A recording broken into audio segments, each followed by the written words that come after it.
Hello and welcome to News Central Now. I'm Darshan Usman. The top stories at this hour. Anti-Graft's chairman orders arrest of officers for assault on hotel staff. Mauritania's President El Ghazouani promises to respect poll outcome. South Africa's civic movement says government of national unity negotiations a waste of time. Details shortly. Let's begin by telling you that a devastating fire outbreak struck the Karu market in the Federal Capital Territory late Thursday night, leaving a trail of destruction and loss. Goods and properties worth millions of naira have been reduced to ashes, leaving traders and shoppers in a state of despair. Now, the cause of the fire is still under investigation, and officials are working to determine the exact circumstances surrounding the outbreak.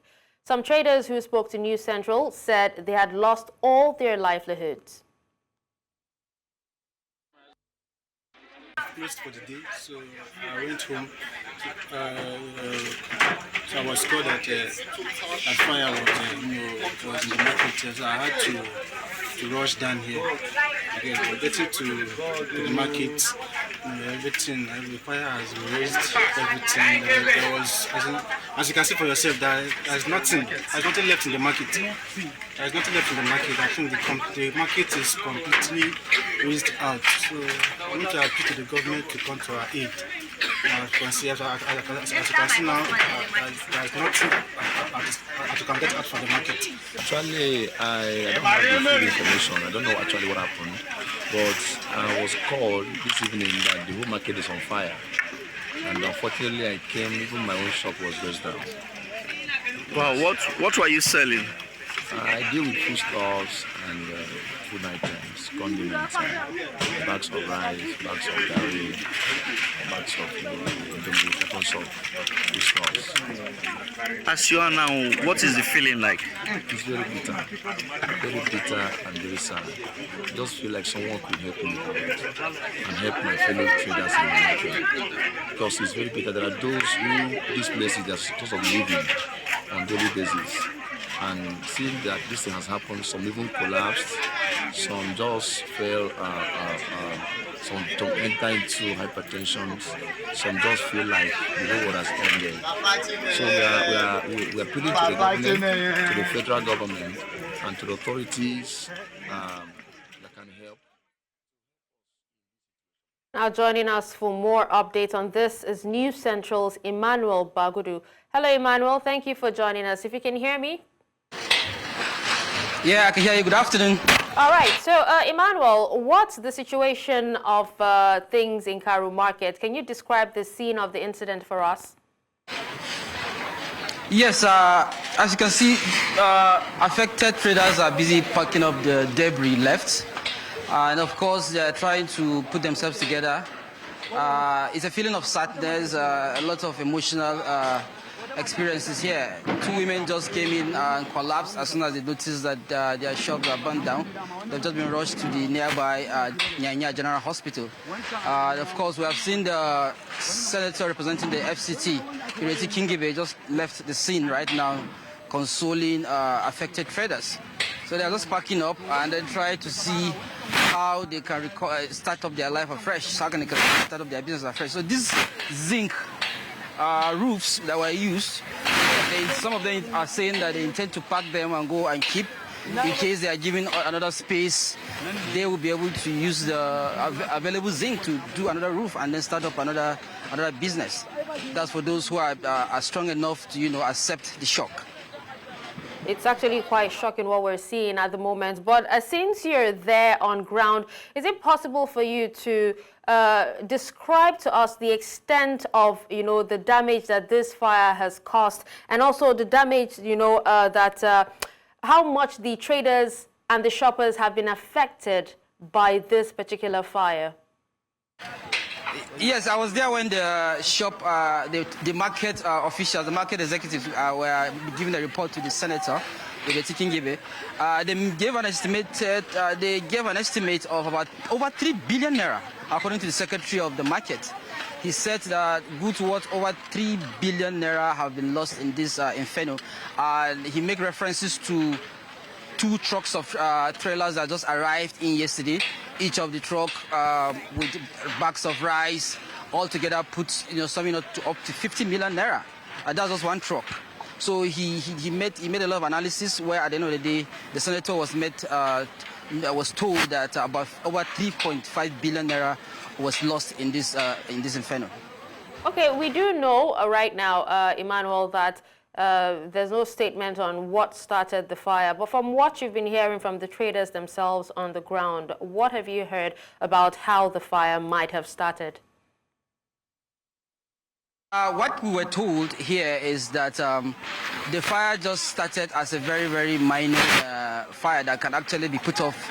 But unfortunately, there was some kind of, nonchalant attitude by the security in charge of the market.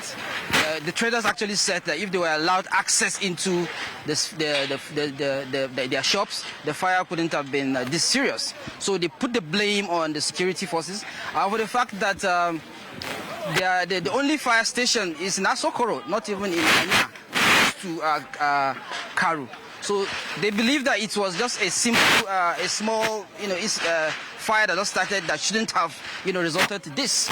So that's the only explanation they can give to this kind of damage. All right. All right. Well, thank you so much, Emmanuel, for giving us an update on this incident. Very much. Yeah. Moving on, President Tinubu has approved the immediate rollout of the National Construction and Household Support Program that will cover all the geopolitical zones in the country. President Tinubu was represented by the Vice President Kashim Shettima at the National Executive Council meeting in Abuja. Marvelous Obomanu tells us more. The National Executive Council meeting was presided over by Vice President Kashim Shettima on behalf of the President. During the meeting, some of the state governors gave an update on their performance aimed at reducing the hardship of citizens.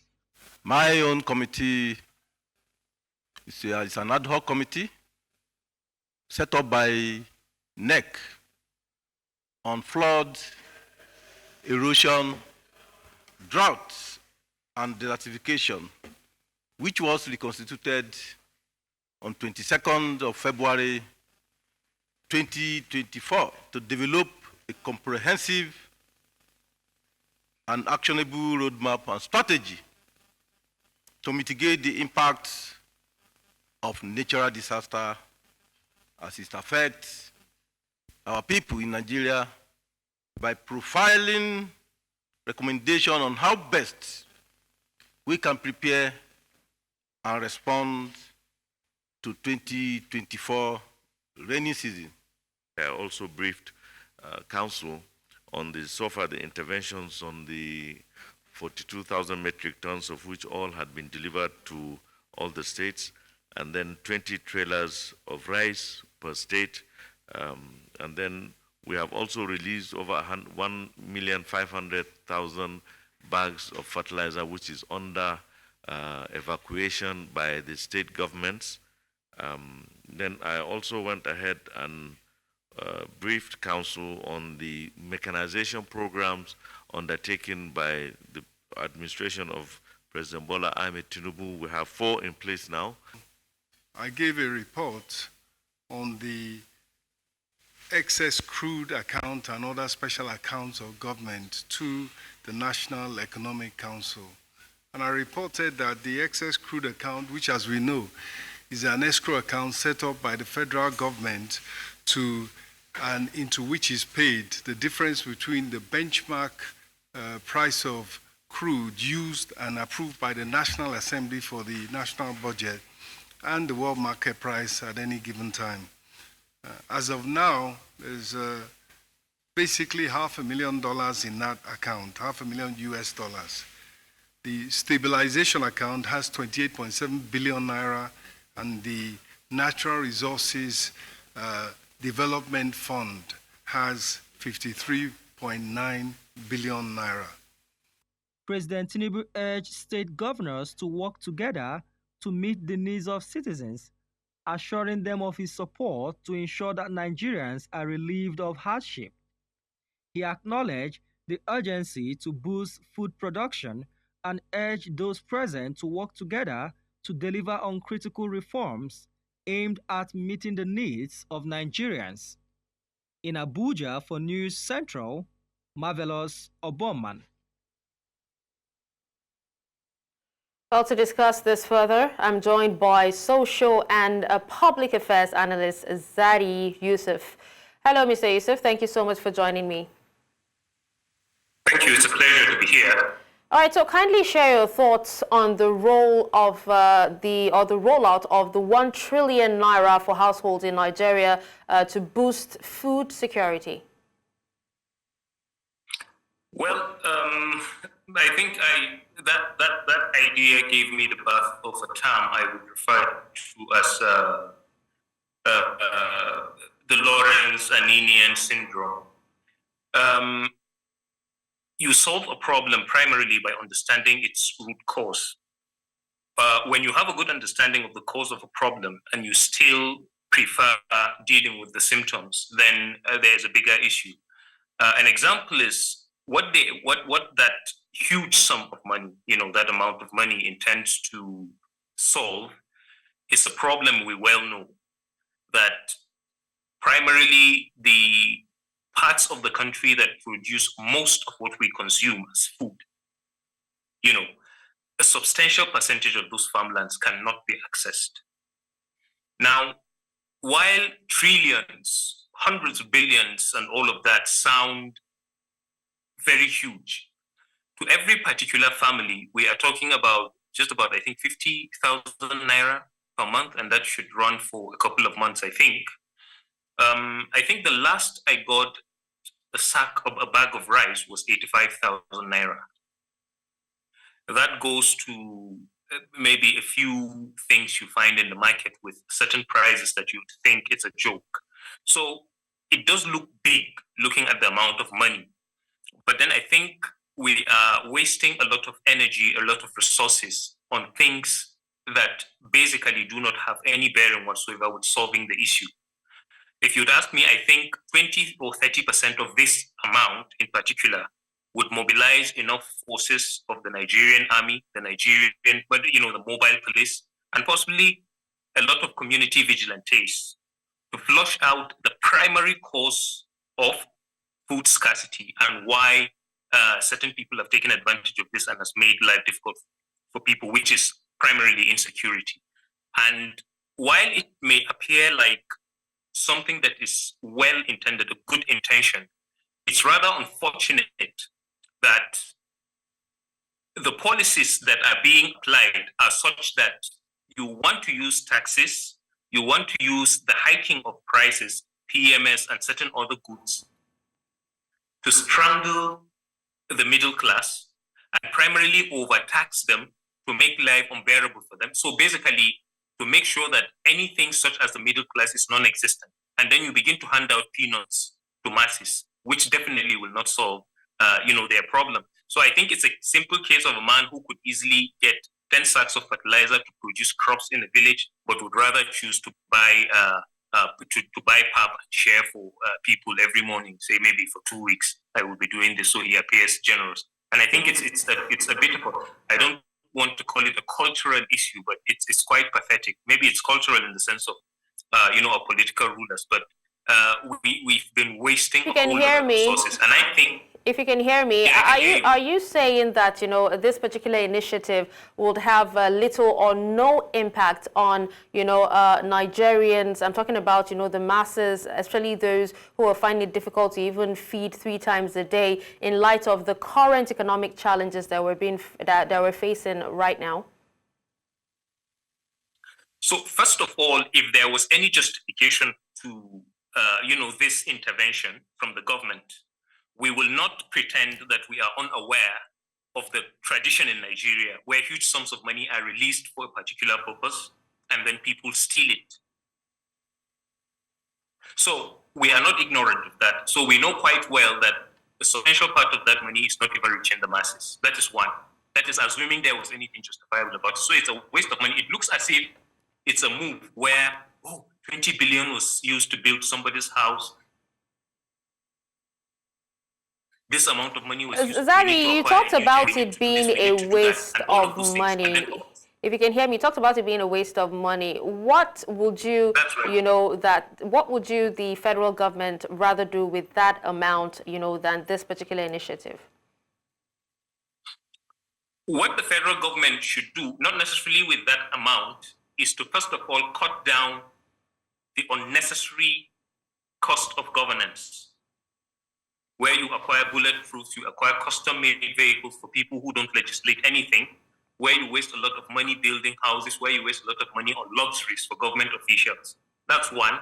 And then secondly, you could put those resources to either mobilizing enough forces, giving them the moral boost, giving them the equipment they need to comb our forest, to kill these terrorists that have made sure that about 35 to 45 or maybe 50% of our farmlands are either not being cultivated or are cultivated, but farmers can't harvest them.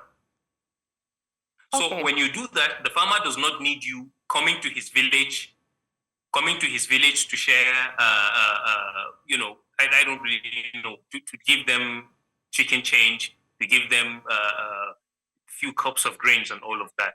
That basically is, I think, what the government should focus on. But you cannot ignore the root cause of why people are hungry, and then you keep sharing peanuts to them, simply because it sounds like trillions.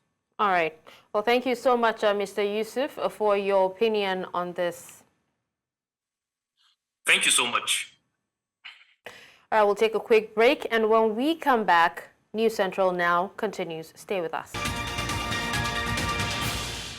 Welcome back. A mild drama ensued in court on Friday as several civil society organizations filed a lawsuit against the Rivers State House of Assembly Speaker Martins Amewule and other 24 lawmakers. Now, according to media sources, there was a dispute between two attorneys on which one would represent the People's Democratic Party, which had requested to be included in the case. The All Progressives Congress also submitted an application to join. Now, the hearing of the matter between the CSOs and Martin Amewule and the other 24 lawmakers has commenced at the Port Harcourt Division of the Federal High Court. The CSOs are praying for the court to declare the lawmakers' seats vacant following their defection from the PDP to the APC. The chairman of the Economic and Financial Crimes Commission, Ola Olukoyede, has ordered the arrest of two officers of the commission accused of manhandling a female staff of a hotel in Lagos. EFCC spokesman Dayo Oyewole disclosed this in a statement on Thursday. Oyewole said the incident happened during an early morning sting operation, adding that the operation led to the arrest of a sizable number of suspects who were still being profiled. In a viral video, operatives of the anti-graft agency were seen in plain clothes forcefully entering one of the rooms of the regional hotel in the Ojo local government area of the state. Now, to discuss this, I'm joined by security expert and executive director, Elixir Trust Foundation, Emmanuel Ikule. Hello, Emmanuel. Thank you so much for joining us at this time. Thank you so much for having me. All right, so what do you make of the viral video showing the EFCC operatives assaulting a female hotel staff following a sting operation at the facility? As law enforcement officers, as a body created by the law, it is expected that they should also act within the ambit of the law. Unfortunately, we have not been able to see that in their operations. That is why it's so sad that each day we see cases like this where citizens are being abused. I'll use the word abuse because the police or EFCC, they are not the courts. And just 2 days back, 26th of June, we celebrated a day to support victims of torture. And the Anti-Torture Act of 2017 prohibits all forms of torture. So that means if you decide or have recognized that somebody is a suspect, You arrest such a person and hand the person over to the authorities. And if you are part of the criminal justice sector, you let the court decide whether the person is wrong or right, and let the court determine the punishment meant for the offense. Not that you have become the judge. In the particular case, you go to the suspect, somebody that is yet a suspect, you enter the room with force, and you arrest the person and torture the person, assault the person there, and then you go and detain the person incommunicado. We have laws. Even the Administration of Criminal Justice Act specifies the duration to which you can keep somebody.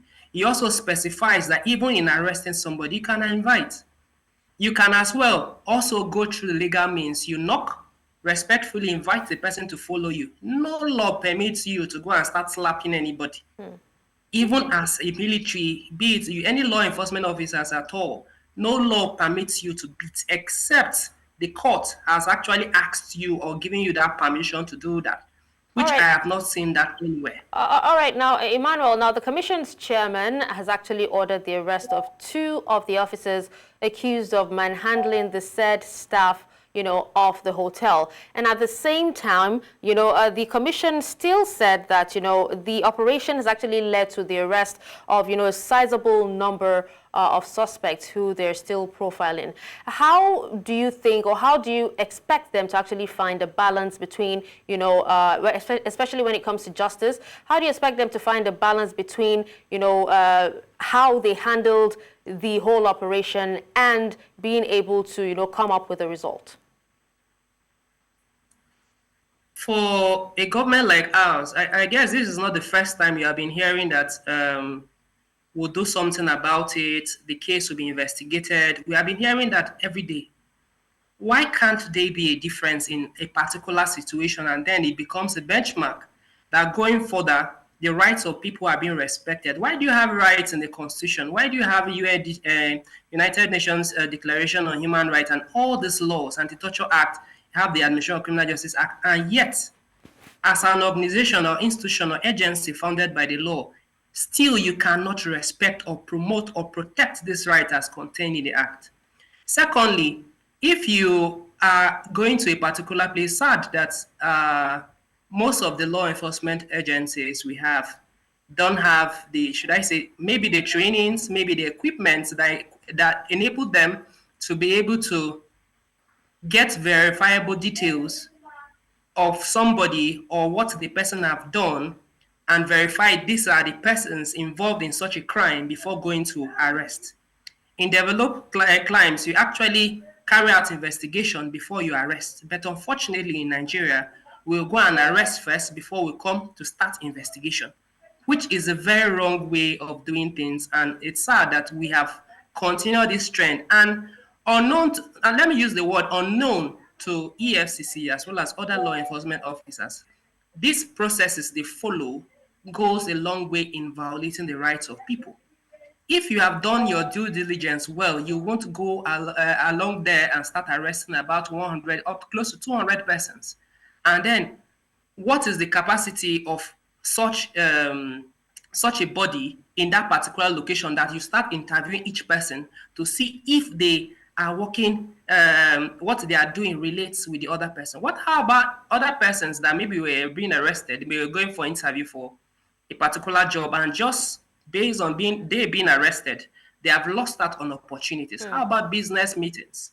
Okay. How can they compensate these people at the end of the day for this time they have wasted because of failure on their part to do their due diligence? All right. Now, well, you did say that this isn't the first time that we're hearing of, such type of operation, such type of sting. And apart from the arrest, what do you think should be the appropriate punishment, that would serve as deterrent to others if they're found guilty? For me, the first thing is this. For me, the appropriate thing here is this. Before I go to the punishment, I'm looking at what are the gaps. There should be trainings for officers on Nigerian laws. Let us stop assuming that they know the laws, because that is the assumption that have killed a lot of citizens. That's the assumption that have made us feel that we are a lawless state. So first, let them build the capacity of the staffs, no matter how long they have been in the system. With the laws we have, most of them are new. So there are some persons that have been there before the laws were being made. So there should be capacity should be built so that they can work within the ambit of the law. And for those persons that have done this, what are the punishments as contained in the Anti-Torture Act? They should follow it. This is an assault, and the punishment for committing such acts are there in the Anti-Torture Act of 2017. It should be followed, and the punishment should be meted to them as contained in the Act. I think for that will serve as deterrent to other persons that have been doing this. And this is not just about anti-torture, even Violence Against Persons Prohibition Act. And such persons, if you are working in this type of agency and you don't know the steps and processes to follow, particularly on this type of cases, this is not the first. This person, for me, I suggest should be replaced. Because we have been talking about these issues over and over again and nothing happened. I think last year or 2 years back, NBA chairman of Benue State, Barrister Gbagi, was still being tortured. On the road, he was just going for his own thing, was still being brutalized by EFCC officers. Until date, nobody has been brought to book. So they just inform people that we are doing something about it, and it ends at that level of doing something about it. We are tired. We want to see a criminal justice sector that works. Let our yes be yes. If there are laws saying that if you assault somebody, you are punished, let us use it. Let us make good use of it. That is why it was created in the first place. So that other officers that went there but were not part of abusing people can also learn. All right. Well, thank you so much, Next time, Emmanuel. They are more professional in carrying out their duties. Thank you, Emmanuel. We appreciate you for your time. Thank you so much. I appreciate you. Now to security matters. Female law enforcement officers across Africa will be converging on Nigeria's capital, Abuja, for a 4-day security summit. The gathering, which is under the International Association of Women Police Africa Regional Chapter Training Conference, is coming up on the 2nd to 5th of July. The conference, with the theme Addressing Africa's Security Challenges and Safety Through Collaboration and Inclusivity, will feature law enforcement officers from across 54 countries in Africa. It is expected that the conference will deal with critical security issues confronting the continent and chart a new way of dealing with it, and also advancing gender inclusivity. The Supreme Court on Friday, after 13 years of trial, upheld the conviction of the former managing director of the defunct bank PHB PLC, Francis Atuche. Now, in the unanimous judgment read by Justice Moore Adomien, the Supreme Court held that the appellant, Francis Atuche, did not attempt to dislodge the finding of the trial court and the Court of Appeal on his credibility. Recall that Atuche and his spouse were accused of fraudulent conversion of money described as bank loans. The EFCC said that the couple diverted funds belonging to the bank by buying shares for fictitious companies linked to them. Workers of the Abia State House of Assembly, under the aegis of Parliamentary Staff Association of Nigeria, say they look forward to a time when the legislature in the state will attain full autonomy. Chairman of the body in Abia State, Mr. Sunday Karu, says it's been a long walk to independence for the lawmaking arm of the government following non-implementation of the act granting it autonomy by the previous government. News Central's Chinwe Ogele reports. In 2019, the then governor of Abia State, Dr. Kezi Bazo, assented to the bill granting autonomy to the Abia State House of Assembly, but never implemented it. That law was signed in 2019, and we celebrated and thank God for signing the law. Then, when it goes to implementation, it goes another law. As a member of the 6th Assembly, we made this law. We fought it. We did everything that we could to ensure that it is signed and it is implemented. The governor can sign as much bills as possible, but if none of them is implemented, it becomes null and void at the end of the day. It took nearly 20 years of agitation by the parliamentary workers in Abia State for this necessity to be partly achieved. It gives the administrative autonomy of the legislature in Abia State. The administration of the House will be able to hire and fire, administer their workers, set up pension board for them, and all. Governor Alex Oti recently appointed 7 persons as members of the House of Assembly Commission who have been successfully screened by the legislators now awaiting inauguration. Whilst the workers may celebrate this administrative autonomy, there still is the outstanding financial autonomy which grants the Assembly the most important freedom it needs to operate and be like other states in the zone. The House of Assembly Service Commission in Abia State is now established. And it's also the very first step towards actualization of independence of the legislature. It's not going to be an easy thing because that would mean all the financial things, everything that is due to the legislature will be given to them directly. And still believing that the financial aspect of it and our consolidated legislative salary structure will take shape.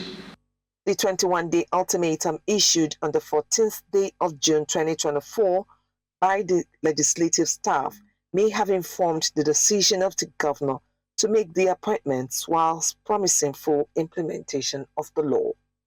In Omaha for News Central, Chinwe Ugeli. You're still watching News Central now. Coming up, Mauritania's President El Ghazouani promises to respect poll outcome. We'll bring you details after the break.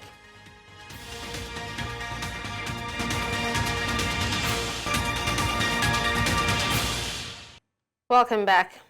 The news continues in North Africa, where incumbent Mauritanian President Mohamed Ould Sheikh El Ghazouani says he will be the first to bow to the outcome of elections when the results are out.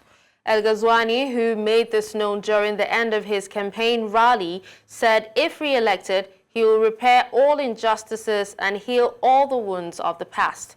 7 candidates are running in Saturday's presidential election, with incumbent El Ghazouani the favorite to win a second term at the head of the vast West African nation. Away from that, South Africa has seen an increase in kidnapping cases in the 2023-2024 fiscal year, and although a broader range of people are being targeted, women and children remain at a higher risk. The motives behind the kidnappings vary from ransom, human trafficking, and extortion.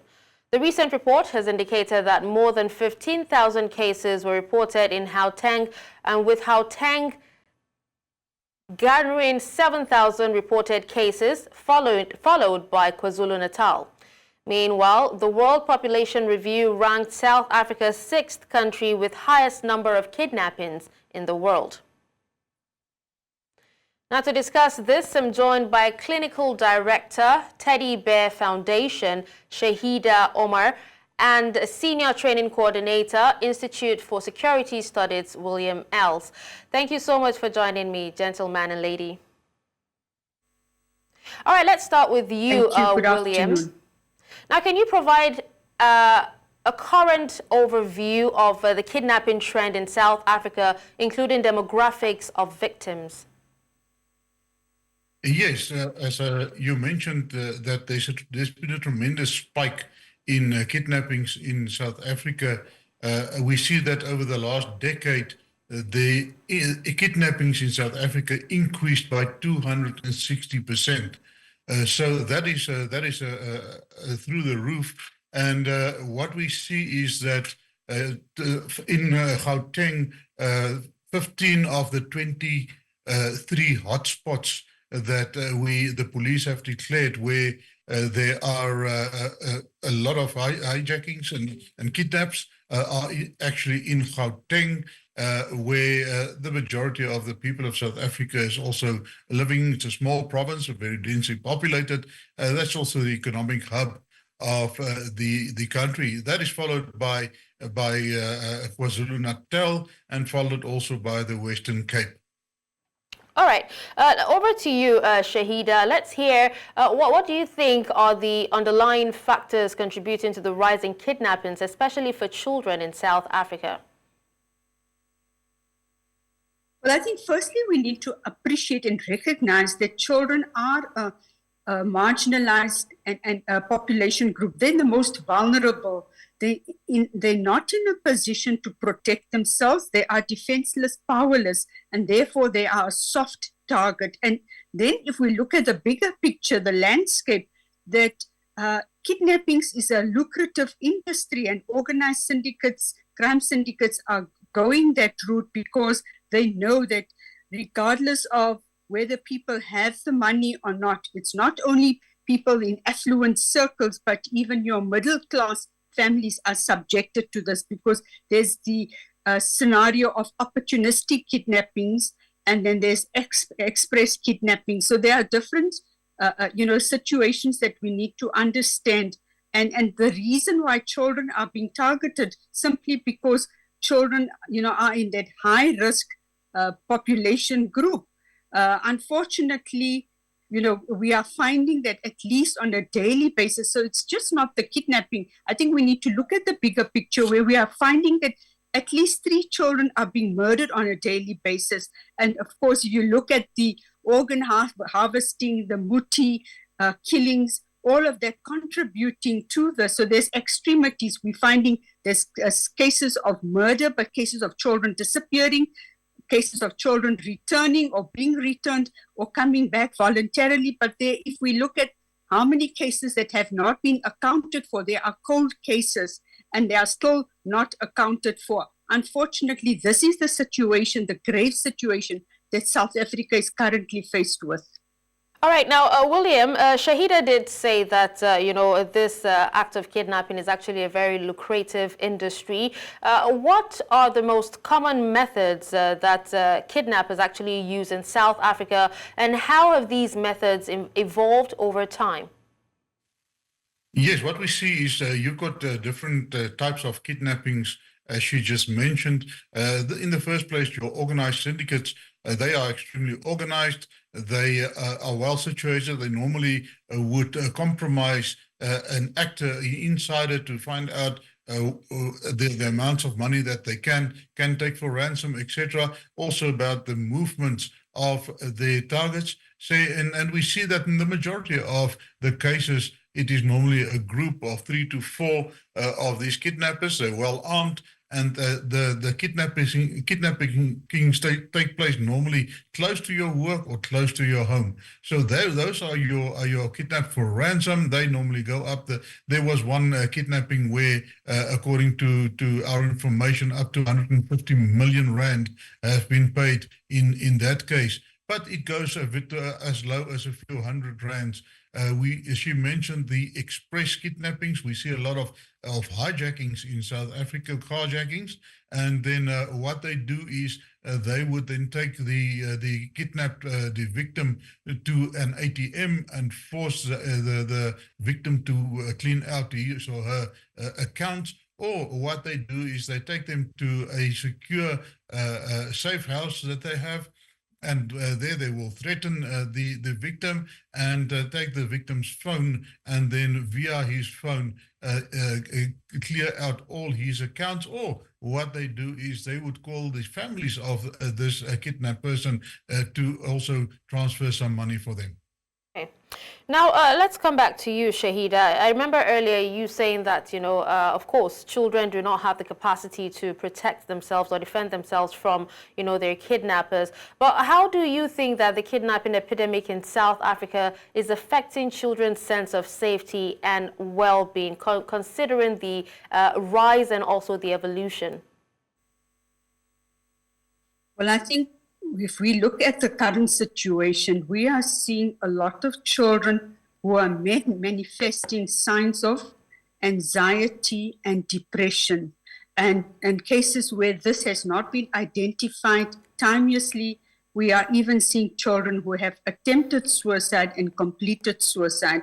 So you can see the mental health of children has been compromised. If we look at this past decade, more and more children and younger children are so fearful. They are surrounded by fear, aware of risky situations and dangerous situations where previously children were quite free to play outside, ride bicycles on the street, kick ball on the street. However, what we are finding that children are now definitely more aware of the environment. They have been informed, and hopefully we continue to inform them and conscientize them around their protection and safety. So unfortunately, children are not in a good space, in a safe space, or in a trusting space, and therefore children are faced and stricken with anxiety. All right, well, considering that South Africa is actually ranking 6th highest, for kidnappings globally, we do hope that something is actually done to, bring down that ranking, and also if it can be excommunicated altogether, it will be fantastic. But thank you so much, William Shahida, for joining us on the show today. You're welcome. Thank you.